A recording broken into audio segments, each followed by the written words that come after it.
তৃতীয় ধাপে ৬২ পৌরসভায় ভোট গ্রহণ শুরু ৮টায়। নির্বাচনী এলাকায় নিরাপত্তা জোরদার।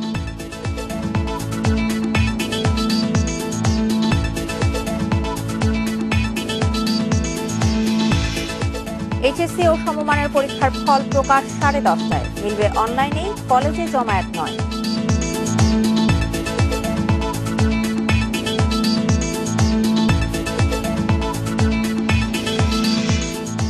আজ ভাসানচরে যাচ্ছে আরো ১,২২২ রোহিঙ্গা। নৌবাহিনীর জাহাজে করে নেওয়া হবে তাদের।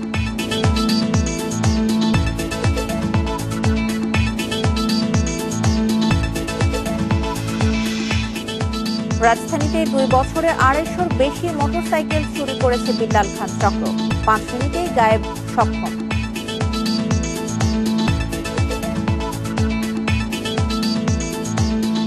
ইঞ্জিনকে রাখে কর্মক্ষম ও সুরক্ষিত। সাউদি লুব্রিক্যান্টস, ভাবনাহীন পথ চলায়। স্বাগত ইন্ডিপেন্ডেন্ট সংবাদের সঙ্গে আছি সঞ্চারী মতুদ্দমা। শুনছিলেন শিরোনাম, যাচ্ছি পুরো খবরে। তৃতীয় ধাপে ৬২ পৌরসভায় নির্বাচন আজ সকাল ৮টা থেকে বিকেল ৪টা পর্যন্ত একটানা চলবে ভোট গ্রহণ। এরই মধ্যে কেন্দ্রে পৌঁছেছে নির্বাচনী সরঞ্জাম, নেওয়া হয়েছে জোর নিরাপত্তা। তৃতীয় ধাপে নির্বাচনী লড়াইয়ে অংশ নিচ্ছে আওয়ামী লীগ, বিএনপি সহ কয়েকটি রাজনৈতিক দলের প্রার্থীরা। মেয়র পদে লড়ছেন অনেক স্বতন্ত্র প্রার্থীও। সবগুলো পৌরসভাতেই ভোট হবে ব্যালট পেপারে। এজন্য সব প্রস্তুতি শেষ করেছে নির্বাচন কমিশন। ৬৩ পৌরসভায় ভোট হওয়ার কথা থাকলেও উচ্চ আদালতের নির্দেশে পাবনার সুজানগরে নির্বাচন স্থগিত করা হয়েছে। আমাদের সকল ধরনের প্রস্তুতি সম্পন্ন হয়েছে। মালামাল নিয়ে প্রিজাইডিং অফিসার এবং পুলিশ বাহিনী কেন্দ্রে কেন্দ্রে যাচ্ছেন। এছাড়া আমাদের ৪ স্তরের নিরাপত্তা আছে। বিজিবি, র্যাব, পুলিশ এবং আনসার পর্যাপ্ত দেওয়া আছে। এ ধাপে ৩ মেয়র প্রার্থী সহ মোট ৩৭ জন জনপ্রতিনিধি বিনা প্রতিদ্বন্দ্বিতায় নির্বাচিত হয়েছেন। গোপালগঞ্জের টুঙ্গিপাড়া, কুমিল্লার লাকসাম ও বাগেরহাটের মোরেলগঞ্জে মেয়র প্রার্থীরা বিনা প্রতিদ্বন্দ্বিতায় নির্বাচিত হয়েছেন। এদিকে নির্বাচনী পরিবেশ নিয়ন্ত্রণে মাঠে রয়েছে আইন শৃঙ্খলা রক্ষাকারী বাহিনীর সদস্যরা। কেন্দ্রগুলিতে আমাদের পুলিশ সদস্যরা থাকবে, পাশাপাশি আমাদের আনসার বিডিবি সদস্যরা থাকবেন। সেই সাথে প্রত্যেকটা কেন্দ্রে আমাদের এক্সট্রা ফোর্স থাকবে, আমাদের মোবাইল স্ট্রাইকিং থাকবে, আমাদের পাশাপাশি বিজিবি সদস্যরা থাকবে, র্যাবের সদস্যরা থাকবে, যাতে কোথাও কোনো ধরনের বিশৃঙ্খলা সৃষ্টি হতে না পারে। করোনা মহামারীর মধ্যে এবার ৫ ধাপে পৌর নির্বাচন করছে কমিশন। প্রথম ধাপে ২৪ পৌরসভায় ইভিএম এ ভোট হয় ২৮ ডিসেম্বর।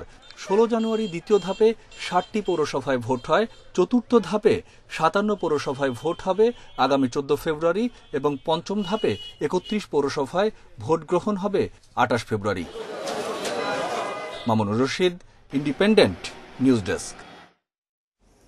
এ বিষয়ে আরো জানাতে যোগ দিচ্ছেন টাঙ্গাইল ও রাজবাড়ী থেকে আমাদের সহকর্মীরা। প্রথমেই যাচ্ছি টাঙ্গাইলে, সেখান থেকে যুক্ত হচ্ছেন আমাদের সহকর্মী মামুনুর রহমান। মামুন, ভোট গ্রহণের প্রস্তুতি এবং নিরাপত্তা ব্যবস্থা সেখানে কেমন দেখছেন এবং এখন সেখানে কি প্রস্তুতি চলছে?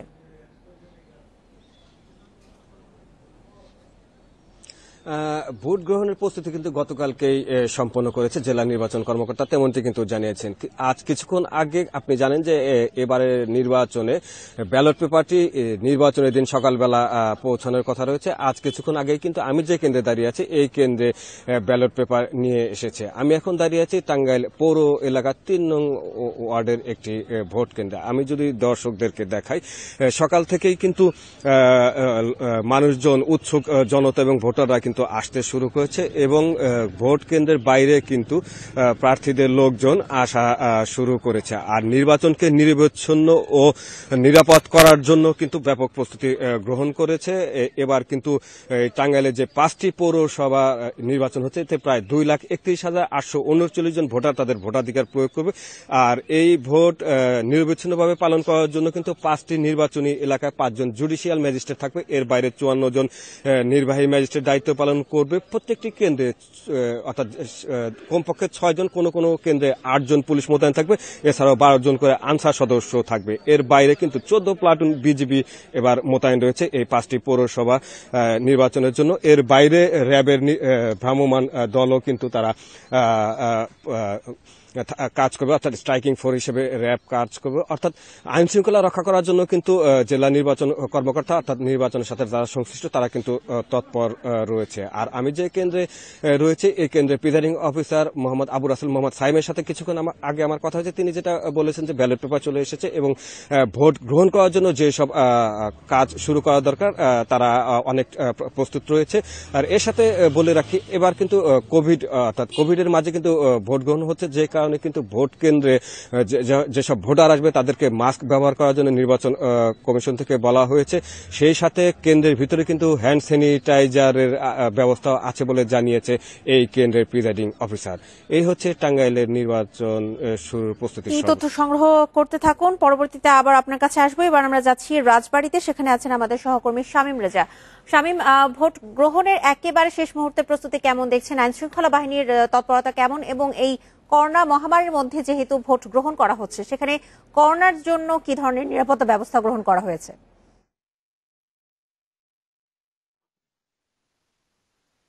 হ্যাঁ, আর 1 ঘন্টা পরেই কিন্তু ভোট গ্রহণ শুরু হবে। সকাল 8টা থেকে চলবে টানা 4টা পর্যন্ত। আমি যে কেন্দ্রটা রয়েছি এটা পাংশার সরকারি জর্জ উচ্চ বিদ্যালয় কেন্দ্র। এই কেন্দ্রে কিন্তু মোট ভোটার সংখ্যা রয়েছেন প্রায় 2000-এর বেশি।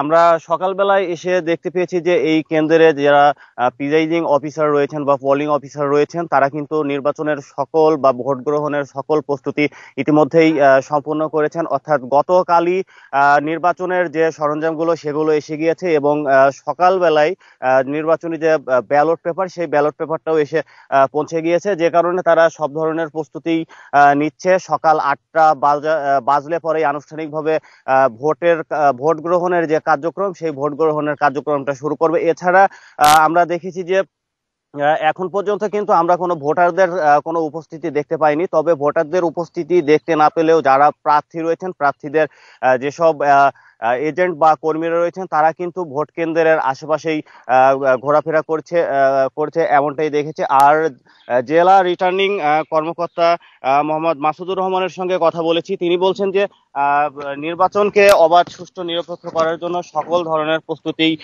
তারা নিয়েছেন। প্রতিটা কেন্দ্রে একজন করে নির্বাহী ম্যাজিস্ট্রেট থাকবে, পুলিশ সদস্য থাকবে, আনসার সদস্য থাকবে, এছাড়া ভ্রাম্যমাণ নির্বাহী ম্যাজিস্ট্রেটের টিম থাকবে। সবকিছু মিলিয়ে নির্বাচনে কেন্দ্রগুলোতে যাতে কোনো প্রকার সহিংসতা না ঘটে সেজন্য তারা সর্বদাই তৎপর রয়েছে। এছাড়া ভোট কেন্দ্রে যেহেতু এখন করোনার সময় চলছে, যাতে ভোট কেন্দ্রে প্রতিটা ভোট কেন্দ্রেই ভোটাররা যেন মাস্ক পরে উপস্থিত হন এবং সাথে হ্যান্ড স্যানিটাইজার সহ জীবাণুমুক্ত করার জন্য সকল ধরনের প্রস্তুতি নিয়ে রেখেছে নির্বাচন কমিশন। তো সবকিছু মিলিয়ে বলা যায় যে এখন শুধু সময়ের অপেক্ষা করছে। সকাল 8টা বাজলেই আনুষ্ঠানিকভাবে ভোট গ্রহণের যে কার্যক্রম সেটা কিন্তু শুরু হয়ে যাবে। টাঙ্গাইল এবং রাজবাড়ী থেকে পৌর নির্বাচনের সবশেষ পরিস্থিতি জানাচ্ছিলেন আমাদের সহকর্মীরা। এইচএসসি ও সমমানের পরীক্ষার ফল প্রকাশ হবে আজ সকাল 10:30টায়। আন্তর্জাতিক মাতৃভাষা ইনস্টিটিউটে প্রধানমন্ত্রী শেখ হাসিনার হাতে ভার্চুয়ালি এই ফল তুলে দেবেন শিক্ষামন্ত্রী ডাক্তার দীপু মনি। এদিকে করোনা পরিস্থিতিতে আগামী 14 ফেব্রুয়ারি পর্যন্ত শিক্ষা প্রতিষ্ঠানের ছুটি বাড়িয়েছে শিক্ষা মন্ত্রণালয়। করোনার কারণে 10 মাসের বেশি সময় ধরে বন্ধ শিক্ষা প্রতিষ্ঠান। গত বছরের এইচএসসি পরীক্ষা বাতিল করা হয়েছে। 1 এপ্রিল থেকে এই পরীক্ষা শুরু হওয়ার কথা ছিল। এবার জেএসসি পরীক্ষার ফল 25 ভাগ, এসএসসি পরীক্ষার 75 ভাগের গড় করে ফল প্রকাশ করা হচ্ছে। এই ফল প্রকাশে বোর্ডের চলমান আইন সংশোধন করতে হয়েছে। অনলাইনে শিক্ষার্থীরা ফল দেখতে পাবেন, তাই ফল দেখতে শিক্ষার্থীদের কলেজে না আসার আহ্বান জানিয়েছে শিক্ষা মন্ত্রণালয়। আমাদের সকল এইচএসসি পরীক্ষার্থী যারা ছিলেন তাদেরকে, যারা কালকে ফলাফল পাবার জন্য অপেক্ষা করছেন, তাদেরকে এবং তাদের অভিভাবকদেরকে অনুরোধ করব যে সবাই তারা শিক্ষা প্রতিষ্ঠানে যেন ভিড় না করেন এবং যেহেতু অনলাইনে থাকবে তারা যেন সেটি দেখে নেন। এদিকে চলমান ছুটি 14 ফেব্রুয়ারি পর্যন্ত বাড়ানো হয়েছে। এই সময়ে যেসব প্রতিষ্ঠানের সামর্থ্য আছে তাদের অনলাইনে শিক্ষা কার্যক্রম চালানোর আহ্বান মন্ত্রণালয়ের। যদি এর মধ্যে তাদের অভ্যাসে কোনো পরিবর্তন ঘটে থাকে এই দীর্ঘ করোনার বন্ধের সময়, সেই অভ্যাসগুলো আবার ঠিকঠাক করে নেওয়া এবং শিক্ষা প্রতিষ্ঠানে আসার সম্পূর্ণ প্রস্তুতিটা যেন তারা নিয়ে নেয়। অভিভাবক এবং শিক্ষকরা বলছেন, শিক্ষা প্রতিষ্ঠান খোলার বিষয়ে জোরালোভাবে ভাবতে হবে মন্ত্রণালয়কে। বাসায় শিক্ষার্থীদের পড়াশোনা তেমন একটা হচ্ছে না বলছেন তারা। স্কুল এবং কলেজ খুলে দেওয়া উচিত, বাচ্চাদের বাসায় কোনো পড়ালেখা হচ্ছে না। দীর্ঘদিন শিক্ষা প্রতিষ্ঠান বন্ধ থাকার কারণে ছাত্রছাত্রীদের শারীরিক মানসিকভাবে ক্ষতিগ্রস্ত হচ্ছে। বিশেষ করে এসএসসি এবং এইচএসসি পরীক্ষার্থীদের পড়াশোনার কথা বিবেচনা এনে অথবা গুরুত্ব দিয়ে অবশ্যই যেন শিক্ষা প্রতিষ্ঠান অনতিবিলম্বে খুলে দেয়। এসএসসি পরীক্ষার্থীদের জন্য 9 মে পর্যন্ত ক্লাস নিয়ে জুন মাসে পরীক্ষা নেয়ার পরিকল্পনা রয়েছে। এইচএসসি পরীক্ষার্থীদের ক্লাস 15 জুন পর্যন্ত নিয়ে জুলাই বা আগস্ট মাসে পরীক্ষা নেয়ার পরিকল্পনা শিক্ষা মন্ত্রণালয়ের। নূরে আলম, ইন্ডিপেন্ডেন্ট নিউজ, ঢাকা। তৃতীয় দফায় দ্বিতীয় দিনে আজ আরও 1222 জন রোহিঙ্গা যাচ্ছেন ভাসানচরের আবাসনে। এর আগে গতকাল সেখানে পৌঁছেছেন 1778 জন রোহিঙ্গা। ভাসানচরে থাকা স্বজনদের কাছ থেকে সেখানকার পরিস্থিতি জেনেই ভাসানচরে যেতে রাজি হয়েছেন বলে জানিয়েছে রোহিঙ্গারা। এর আগে কক্সবাজারের উখিয়া ও টেকনাফের রোহিঙ্গা শিবির থেকে চট্টগ্রামে আনা হয় তাদের। সকালে নৌবাহিনীর জাহাজে করে তাদের নেওয়া হবে ভাসানচরে। গত 4 ডিসেম্বর প্রথম ধাপে 1642 জন রোহিঙ্গা ভাসানচরে যান। এরপর 29 ডিসেম্বর দ্বিতীয় ধাপে ভাসানচরে যান আরও 1804 জন রোহিঙ্গা। আর তৃতীয় দফায় মোট 3000 রোহিঙ্গা যাচ্ছেন ভাসানচরের আবাসনে।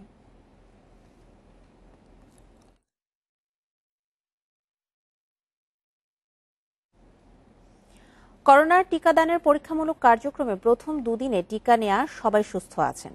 কারো মধ্যেই দেখা দেয়নি পার্শ্ব প্রতিক্রিয়া, এমনকি ন্যূনতম অসুস্থ বোধও করছেন না কেউ। তাই গুজবে কান না দিয়ে 7 ফেব্রুয়ারি দেশব্যাপী শুরু হতে যাওয়া টিকা কার্যক্রমে স্বতঃস্ফূর্ত অংশগ্রহণের আহ্বান জানিয়েছেন জনস্বাস্থ্য বিশেষজ্ঞরা। প্রথম বাংলাদেশি হিসেবে করোনার টিকা নিয়ে ইতিহাসের পাতায় নাম লিখিয়েছেন কুর্মিটোলা হাসপাতালের সিনিয়র নার্স রুনু বেরোনিকা কস্তা। টিকা নেয়ার পর 2 দিন পার হয়েছে।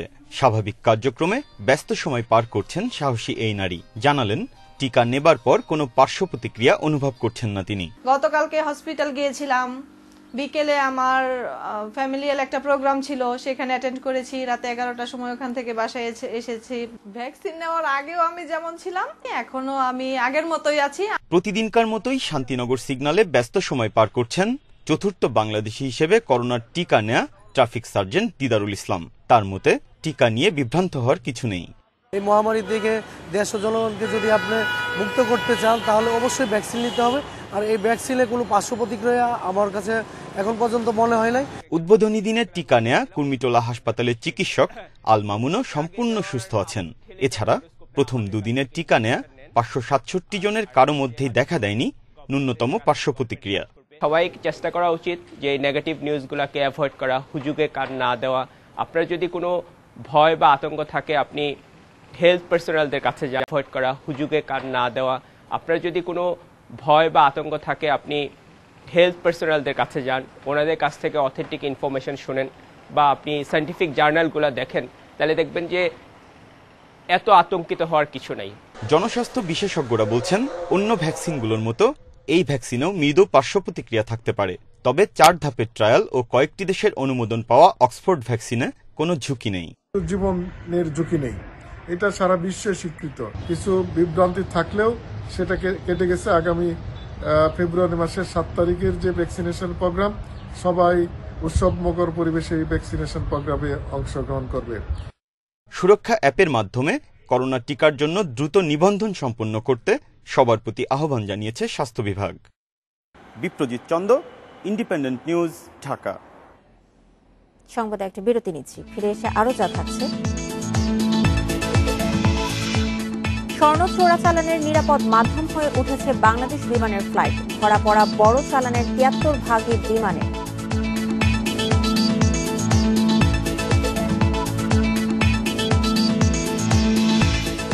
শহরের পরিবেশ রক্ষায় বিশ্বে জনপ্রিয় হচ্ছে ভবন কেন্দ্রিক বৃক্ষরোপণ।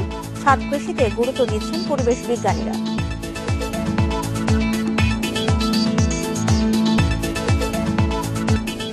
আটত্রিশ জেলায় পৌঁছেছে বেক্সিমকোর আনা করোনা টিকার প্রথম ধাপের ডোজ।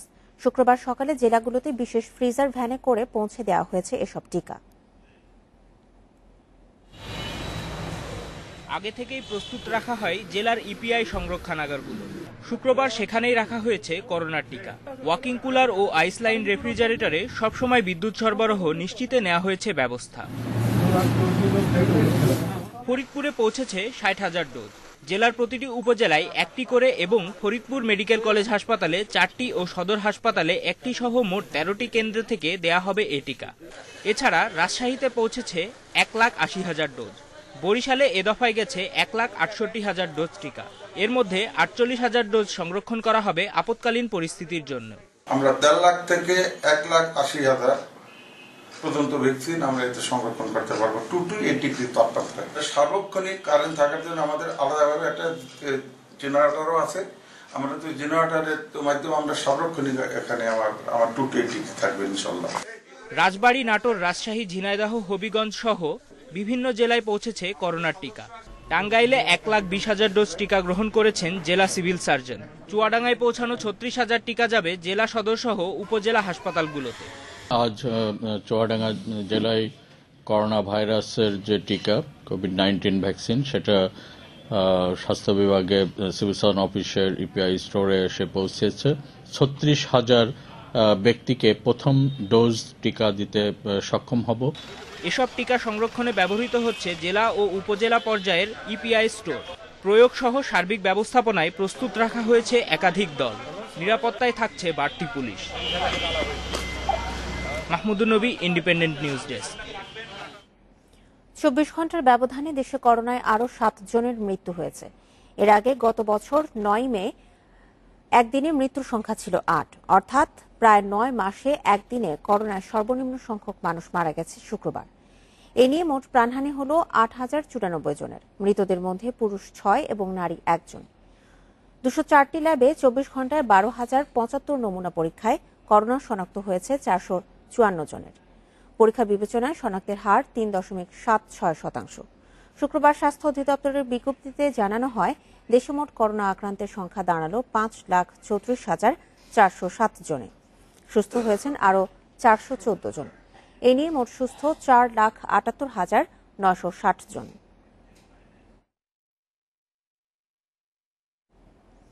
রাজধানীর উত্তরা সহ বেশ কিছু এলাকায় মোটরসাইকেল রাখার 3 থেকে 5 মিনিটের মধ্যেই গায়েব।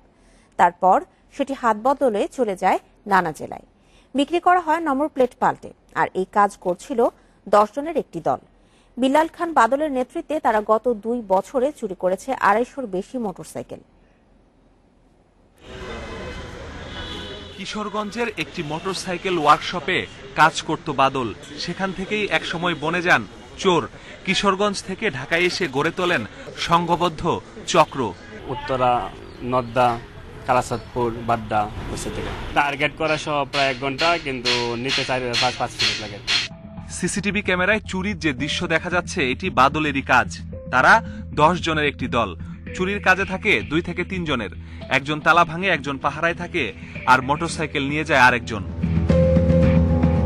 গাজীপুর বা নরসিংদী পর্যন্ত গিয়ে হাত বদল। তারপর সেটি নেওয়া হয় কিশোরগঞ্জ বা ব্রাহ্মণবাড়িয়ায়। সেখানে দেয়া হয় আরেক ব্যক্তিকে। সে নম্বর প্লেট বদলে মোটরসাইকেলটি বিক্রি করে দেয়। গাড়িটা রেখে এবং তালা মেরে আমি মসজিদে ঢুকি এবং নামাজ শেষ করি। তো 20 মিনিট বা আধা ঘন্টার ভিতরে আমার নামাজ শেষ হয়। সেখান থেকে বের হয়ে দেখি আমার মোটরসাইকেলটা যথাস্থানে নাই। তুরাগ থানাতে এই মোটরসাইকেল চুরি যাওয়ার একটা মামলা দায়ের করি। উত্তরায় একের পর এক চুরির ঘটনায় তৎপর হয় গোয়েন্দা পুলিশ। ধরা পড়ে বাদল ও তার সহযোগী সানাউল্লাহ। উদ্ধার করা হয় বেশ কিছু মোটরসাইকেল। মোটরসাইকেলগুলো চুরি করার পর এই মোটরসাইকেলগুলো নিয়ে যায় ব্রাহ্মণবাড়িয়া, কিশোরগঞ্জ। ওগুলোতে তার চক্র রয়েছে, যারা ওখানে মোটরসাইকেলগুলো রিসিভ করার পর ওই সংশ্লিষ্ট এলাকাগুলোতে মোটরসাইকেলগুলো সে বিক্রি করে দেয়। গোয়েন্দারা বলছেন, উত্তরা 6 থানায় বাদলের নেতৃত্বেই হয় চুরি। কিশোরগঞ্জে 10 বছর ওয়ার্কশপে থেকে চুরির মোটরসাইকেল বেচাকিনা করেছে সে। ঢাকায় গত 2 বছরেই 250-র বেশি মোটরসাইকেল চুরির পেছনে আছে এই বাদল। আন্তঃজেলা যারা এই ধরনের চোর চক্র আছে তার সাথে একটা সখ্যতা আছে, চুরি করে তাদের কাছে দিতে পারলে মোটামুটি সে নিরাপদ, যে ঠিক আছে আমার এই কাজটা সাকসেস হয়ে গেছে, এভাবেই তারা চুরি করে। চক্রের পলাতক সদস্যদের ধরতে ও চুরি হওয়া বাকি বাইকগুলো উদ্ধারে অভিযানে রয়েছে ডিবি। পাশাপাশি নেওয়া হচ্ছে উদ্ধার হওয়া মোটরসাইকেল ফিরিয়ে দেওয়ার ব্যবস্থা। Masudur Rahman, independent News, Dhaka. স্বর্ণ চোরাচালানের নিরাপদ মাধ্যম হয়ে উঠেছে বাংলাদেশ বিমানের ফ্লাইট। গোয়েন্দা তথ্য বলছে, বিভিন্ন সময়ে স্বর্ণের যত বড় চালান ধরা পড়েছে তার 73 ভাগই বাংলাদেশ বিমানে। গোয়েন্দাদের অভিযোগ, বিমানকর্মীর সহায়তা ছাড়া যন্ত্রাংশ খুলে স্বর্ণ লুকিয়ে রেখে পাচার করা সম্ভব নয়। চোরাচালান বন্ধে এসব ঘটনার নিরপেক্ষ তদন্ত চেয়েছেন গোয়েন্দারা। বাংলাদেশ বিমানের বিলাসবহুল একটি ফ্লাইটে চোরাচালানের স্বর্ণ জব্দে তল্লাশি করছে জাতীয় রাজস্ব বোর্ডের কাস্টম গোয়েন্দা ও তদন্ত অধিদপ্তর। বিমানের সিট খুলে চলছে তল্লাশি। দীর্ঘ চেষ্টার পর মিলল বিশেষ কায়দায় লুকানো স্বর্ণের অনেকগুলো বার। গোয়েন্দারা বলছেন, বিমান ছাড়ার আধ ঘন্টা আগে সকল যাত্রীকে একসঙ্গে বিমানে ওঠানো হয়, ফলে কোনো যাত্রীর পক্ষে এভাবে স্বর্ণ রাখা সম্ভব নয়। তাদের আশঙ্কা, যাত্রী ওঠানোর আগেই বিমানেরই কোনো কর্মীর সহায়তায় স্বর্ণ লুকিয়ে রাখেন চোরা কারবারিরা। এ ঘটনার নিরপেক্ষ তদন্ত চেয়ে গত বছরের আগস্টে এনবিআরকে চিঠি দেয় কাস্টমস গোয়েন্দা। টয়লেট সহ নানা স্থানে বিশেষভাবে লুকিয়ে স্বর্ণ পাচারের চেষ্টা করা হয়। প্রায়ই হাতে নাতে আটক হন বিমানের কর্মী। গোয়েন্দাদের হিসাবে 2017-র সেপ্টেম্বর থেকে 2020-এর নভেম্বর পর্যন্ত ঢাকার শাহজালাল ও চট্টগ্রামের শাহ আমানত বিমানবন্দরে বড় চালান ধরা পড়েছে 22টি, যার 16টি বাংলাদেশ বিমানের ফ্লাইটে। জব্দ করা হয়েছে 240 কেজি স্বর্ণ। গোয়েন্দারা জানান, আটকের তুলনায় চোরাচালানের পরিমাণ অনেক বেশি। এই স্বর্ণের সাথে অনেক অবৈধ কর্মকাণ্ড জড়িত। এর একটা ব্যাকওয়ার্ড লিঙ্কেজ এবং একটা ফরওয়ার্ড লিঙ্কেজ আছে, এই দুটাই অবৈধ। তো যেটার ব্যাকে অবৈধ, ফ্রন্টে অবৈধ, সেই জিনিস তো আপনি বৈধ পথে তো সেটা সে করতে উৎসাহিত হবে না। অনেক গোয়েন্দা সদস্যের অভিযোগ, স্বর্ণ আটকের অভিযানে অসহযোগিতা করেন বিমানের অনেক কর্মকর্তা। অভিযুক্তদের বিরুদ্ধে নেওয়া হয় না যথাযথ ব্যবস্থা। বিমান কর্তৃপক্ষ অবশ্য ফ্লাইটের অভ্যন্তরের ঘটনার দায় চাপাচ্ছেন গ্রাউন্ড হ্যান্ডলিং এর ওপর। তাদের দাবি, অপরাধীদের ব্যাপারে তারাও কঠোর। চোরাচালানে সহযোগিতার অভিযোগ ওঠায় সিঙ্গাপুরের একটি কোম্পানির গ্রাউন্ড হ্যান্ডলিং চুক্তি বাতিল করা হয়েছে। যখন কোনো এয়ারপোর্টে এয়ারক্রাফটটা থাকে তখন ওইখানকার যে টেকনিক্যাল কাজ, ওইখানকার মেনটেনেন্স, ক্লিনিং ওই দেশের করে, এটা এয়ারলাইন্সের নয়, বিমানের কোনো লোক এটা করে না। ঢাকা কাস্টম হাউসের হিসাবে 2019 থেকে 20 সালের ডিসেম্বর পর্যন্ত আটক হয়েছে 974 কেজি স্বর্ণ। দেরিতে হলেও স্বর্ণ আমদানির জন্য নীতিমালা করেছে সরকার, কিন্তু এর আওতায় তেমন আমদানি হচ্ছে না, কমেনি চোরাচালানো। অনুসন্ধান বলছে এর কারণ, শস্যের মধ্যেই যেমন ভূত আছে তেমনি ভূত তাড়ানোর ব্যবস্থাও দুর্বল। Ruhul Amin, independent News, Dhaka. রংপুর বিভাগের 8 জেলা সহ মোট 16 জেলায় বয়ে চলেছে মৃদু শৈত্যপ্রবাহ। তবে আজ থেকে রাজধানীতে শীতের প্রকোপ কিছুটা কমতে পারে। উত্তর পূর্বাঞ্চলে মৃদু শৈত্যপ্রবাহ থাকতে পারে 4 বা 5 ফেব্রুয়ারি পর্যন্ত। কথায় আছে, মাঘের শীতে বাঘ কাঁপে। সত্যিকার অর্থেই এবছর বাঘ কাঁপানো শীত সঙ্গী করে এসেছে বাংলা পঞ্জিকায় মাঘ মাস। মাসের 15 দিন পার হলেও কমেনি শীতের দাপট। হাড় কাঁপানো শীতের কামড় পড়েছে রাজধানীতেও। উত্তরের হিমেল হাওয়ায় ঢাকায় পারদ নেমেছে 13 ডিগ্রি সেলসিয়াসে। কুয়াশা ঢাকা সকাল মাথায় নিয়েই কর্মস্থলে ছুটছেন রাজধানীর খেটে খাওয়া মানুষ। পথের ধারে আগুন জ্বালিয়ে একটু উষ্ণতার ছোঁয়া নিতে ব্যস্ত অনেকেই। যে শীতটা বেশ আকারে বেড়ে গেছে এবং কনকনে, বিশেষ করে সকালবেলা উঠে ফজরের নামাজ পড়তে তো বেশ কষ্ট হয়। জনজীবনে তো খুবই মারাত্মকভাবে প্রভাব ফেলতেছে। আপনার কাজ করাই যাচ্ছে না, যারা আর কি আপনার যে কায়িক পরিশ্রম করে তারা তো পারতেছে না। কনকনে ঠান্ডায় কাঁপছে সারা দেশের জনপদ, বিশেষ করে দেশের উত্তরাঞ্চল বিপর্যস্ত। পঞ্চগড় সহ রংপুর বিভাগে বইছে মৃদু শৈত্যপ্রবাহ।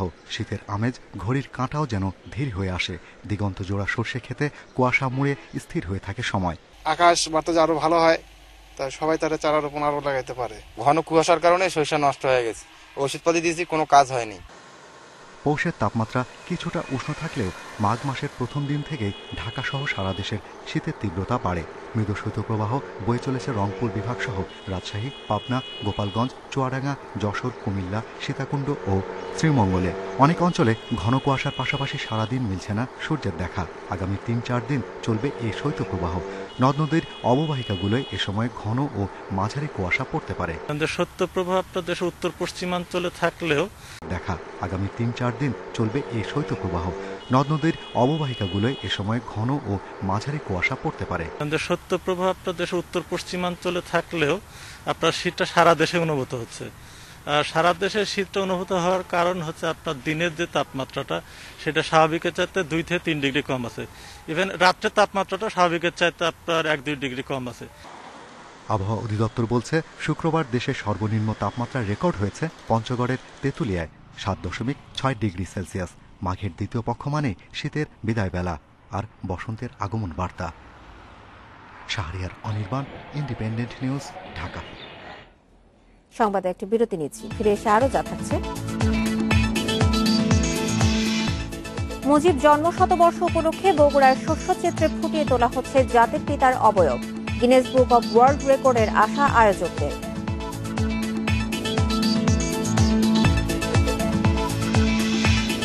বিশ্ব করোনায় একদিনে 14,000-এর বেশি মানুষের মৃত্যু, নতুন 6.25 লাখ নিয়ে মোট আক্রান্ত 10,25,00,000।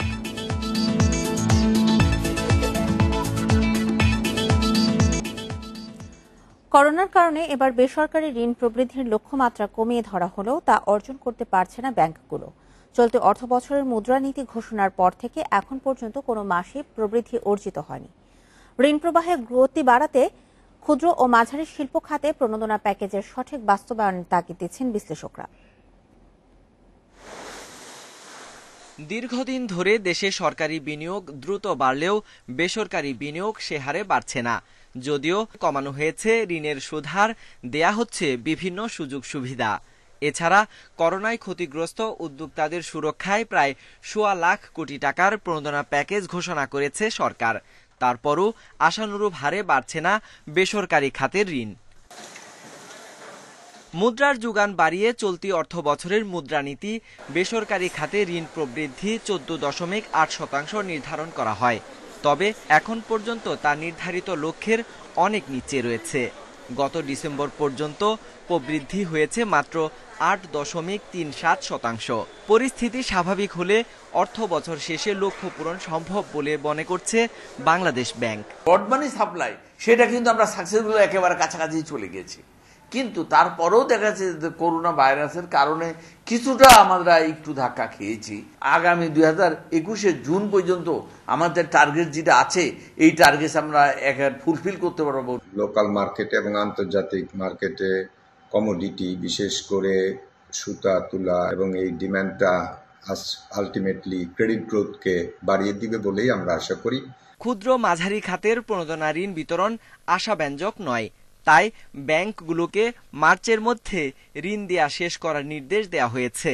খুব বেশি মুদ্রা সরবরাহ না বাড়িয়ে স্মল মিডিয়াম এন্টারপ্রাইজের এবং রিয়েল সেক্টরে কর্মসংস্থান যেগুলি বেশি হয় সেখানে যেন আপনার মুদ্রা ক্রেডিট সাপ্লাইটা বেশি হয়। সাম্প্রতিক সময়ে যেসব ঋণ বিতরণ হচ্ছে তার বেশিরভাগই সরকারের প্রণোদনার আওতায় চলতি মূলধন ঋণ।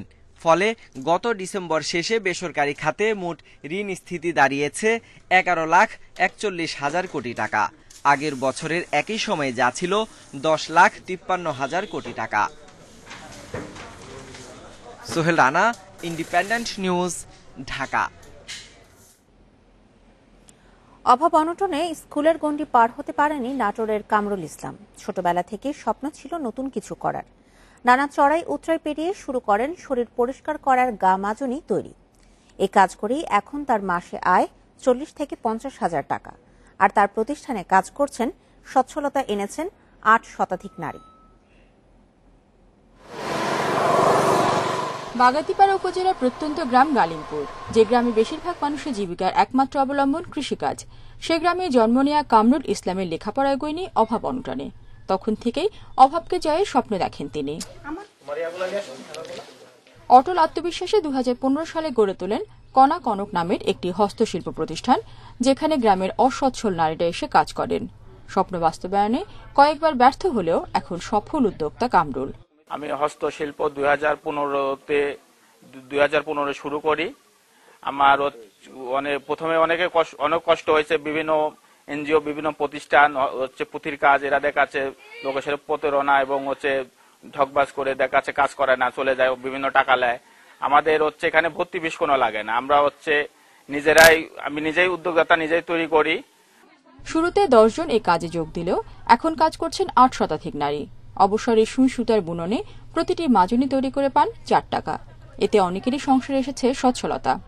আমি লেখাপড়ার পাশাপাশি এই কাজটা করে আমার নিজের চাহিদা পূরণ করতে পারি। এই বয়সে মাঠে কাজ করতে তো পারবো না, কেউ নেবেও না, তার কারণে আমি এই কাজটা ঘরে বসে থেকেই করতে পারছি। আমার সংসারে খুব অভাব অনটন।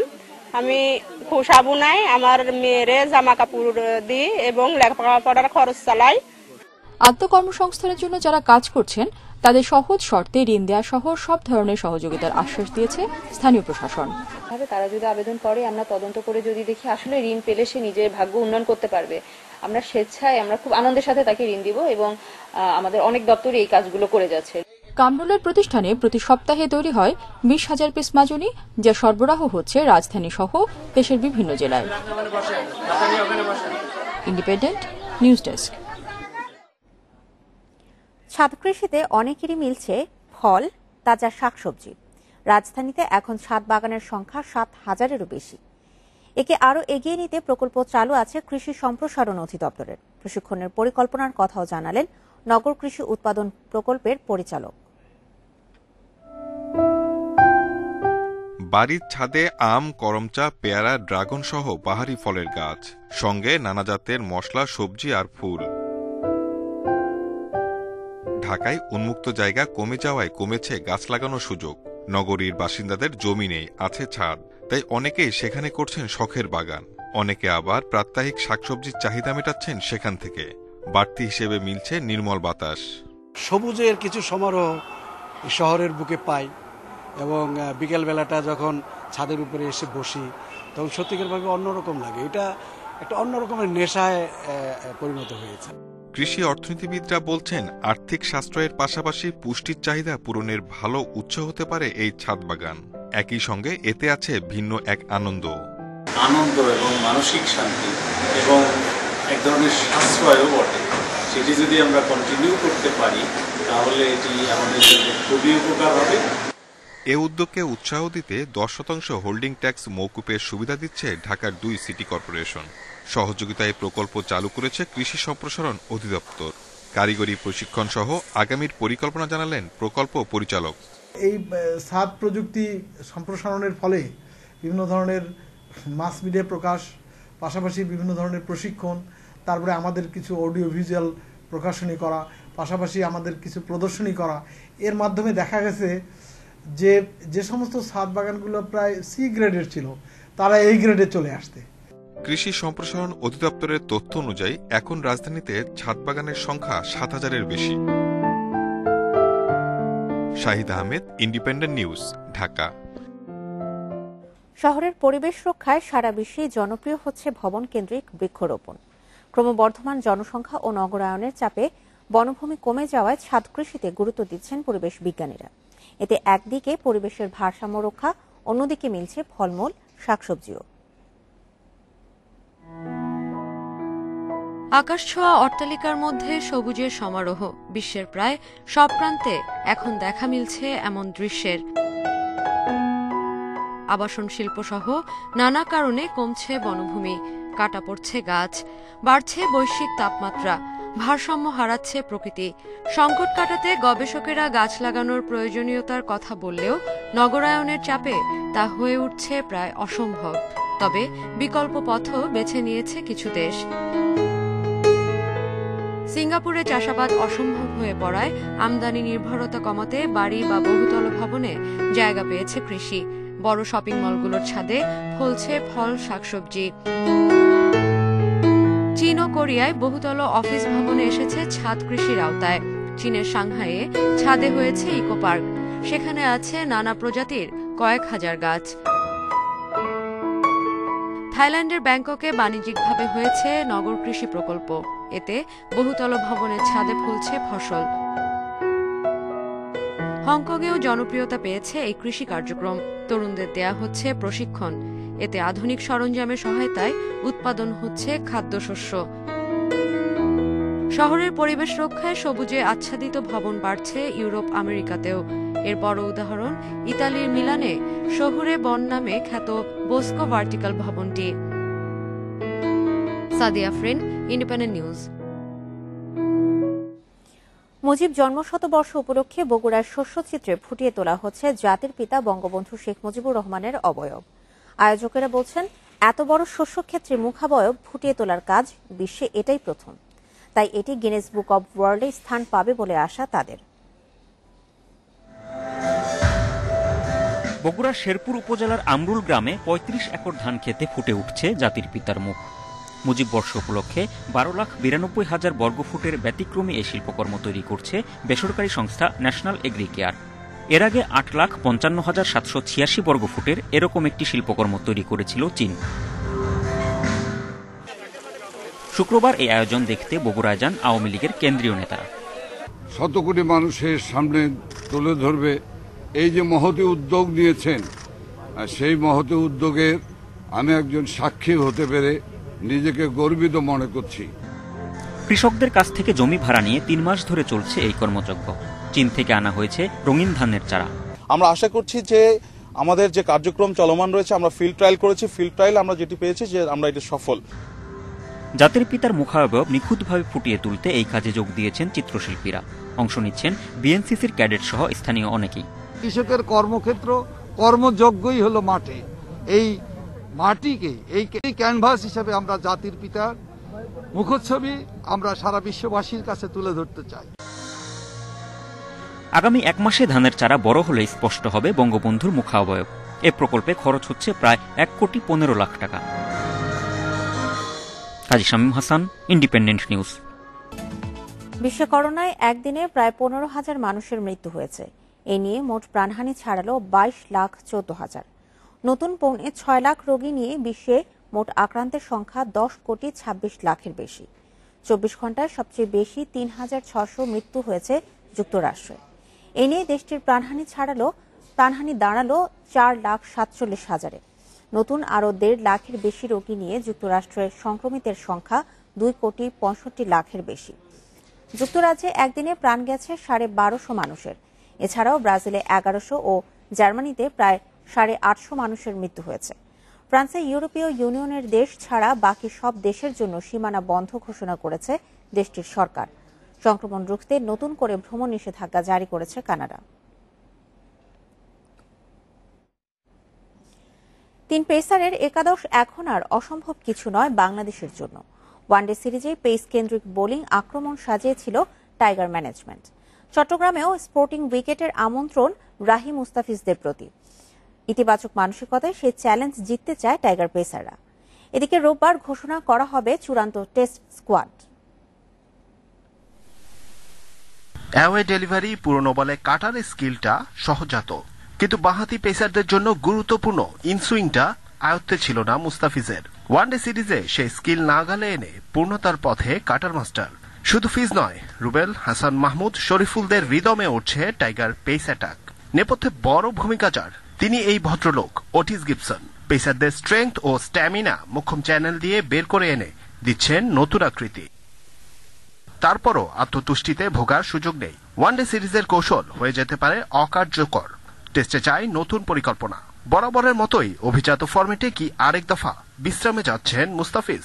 বাড়তি কোনো পরিকল্পনা কি আছে নতুনদের নিয়ে?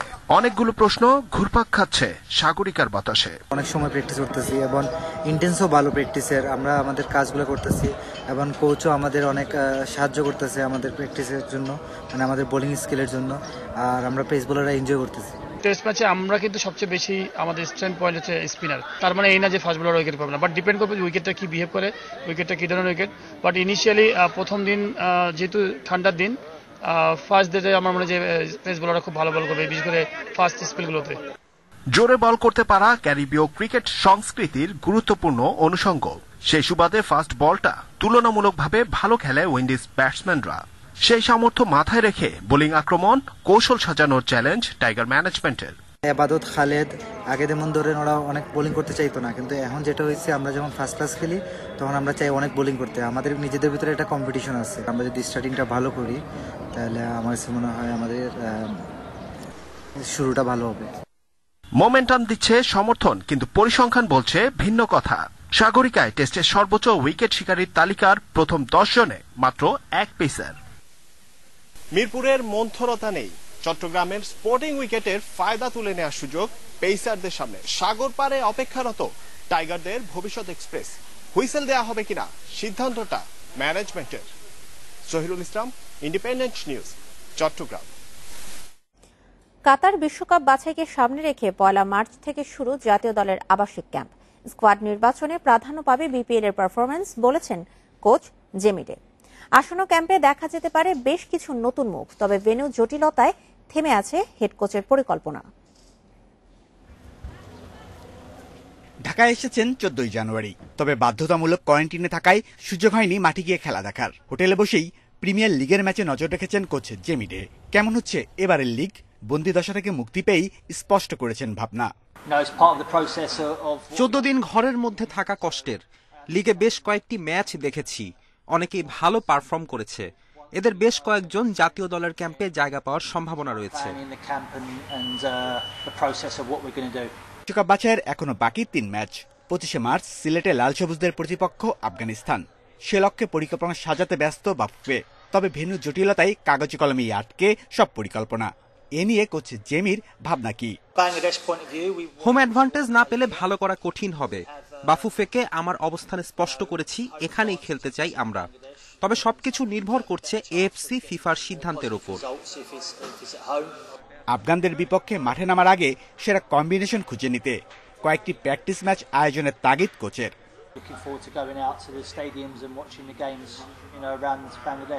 বাফুফের ক্যালেন্ডার অনুযায়ী মার্চেই হতে পারে বঙ্গবন্ধু গোল্ড কাপ। সেটা হলে আফগান ম্যাচের ড্রেস রিহার্সেলটা গোল্ড কাপেই সেরে নিতে চান coach Jamie Day. Shamim Ahmed, Independent News, Dhaka. সংবাদ শেষ করার আগে শিরোনামগুলো জানাচ্ছি আরেকবার। তৃতীয় ধাপে 62টি পৌরসভায় ভোট গ্রহণ শুরু 8টায়। নির্বাচনী এলাকায় নিরাপত্তা জোরদার।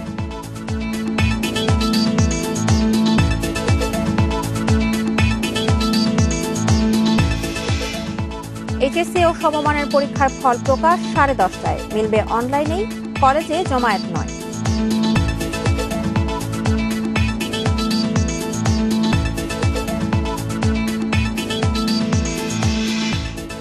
আজ ভাষান্তরে যাচ্ছে আরো 1222 রোহিঙ্গা। নৌবাহিনীর জাহাজে করে নেওয়া হবে তাদের।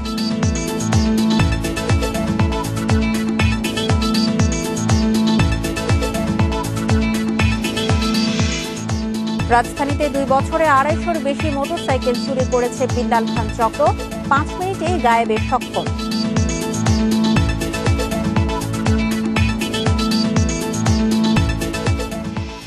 স্টিকি থিনার, কাঠ, গাড়ি অথবা বাড়ি, সব রঙে কার্যকরী। আর এই ছিল এখনকার সংবাদে। ইন্ডিপেন্ডেন্ট টেলিভিশনের সব খবর আরো বিস্তারিত জানতে চোখ রাখুন ফেসবুক, ইউটিউব এবং টুইটারে। ধন্যবাদ সবাইকে।